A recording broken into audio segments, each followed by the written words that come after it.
అంటే మన లాస్ట్ డేలో 50% సెంట్రల్ గవర్నమెంట్ తరఫున మనకి కూడా పెట్టాం సార్.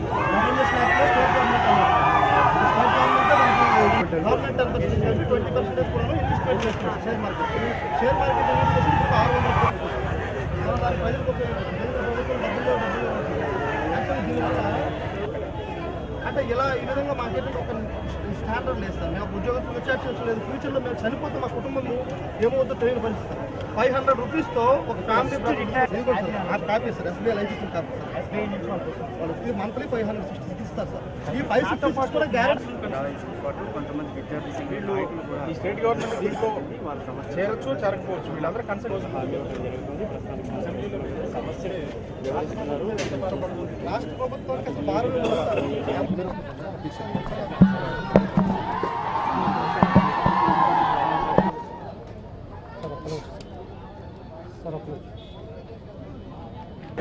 ఏదైతే మేము మొట్టమొదటిసారి చేతులు చేసేది